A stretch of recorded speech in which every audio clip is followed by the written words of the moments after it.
Blackwork is a style of embroidery which employs black silk worked in either freeform, coiling stem, geometric, repeating patterns, or counted work. And when we use freeform, we mean surface work or work that doesn't follow one of the other forms. Black work is done on white linen or, less commonly, a silk ground cloth. And here we have in the upper left corner, I love these pictures.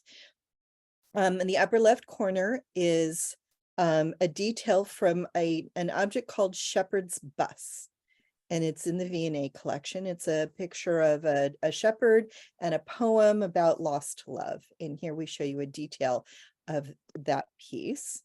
And next we have an example of a coiling stem pattern, which you saw plenty of patterns from Trevelyan in that. And that's from a man's cap in the V&A collection. Next, we have the symmetrical style, as we described, from a man's cap in the V&A collection. And below that is what's probably very famous in Blackwork land, Jane Seymour's cuff from Hans Holbein's painting that is a geometric repeating pattern. And next to that, we have a wonderful close-up of a geometric filling pattern that's from a spot motif in the Embroiderers Guild UK collection. And finally, we have a repeating pattern sleeve that's in the LA County Museum of Art, hereafter being called LACMA. So we don't have to share that mouthful each and every time, but we have done quite a lot of research at LACMA, and we love using their pictures. They have such a wonderful collection, including and here, here. And including this piece right here from LACMA.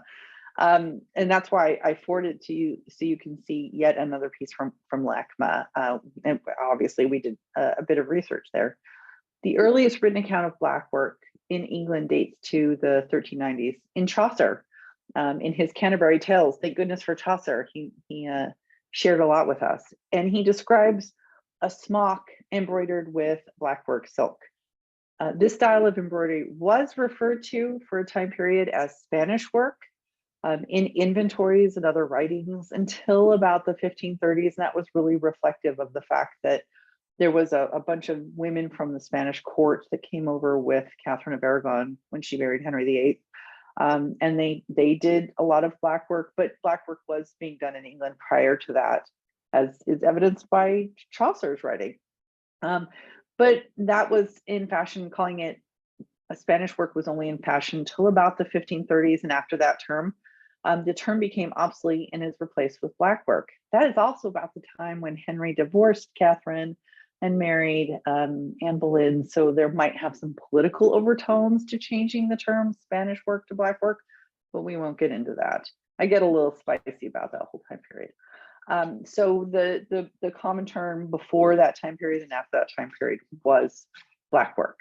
And black work reached the height of its popularity as an embellishment during the Tudor period and fell out of fashion by the end of the Jacobean period in the mid-17th century. But it was very popular for a very long period of time. And of course, there is a tremendous modern interest in black work embroidery. So it's nice to see that being practiced.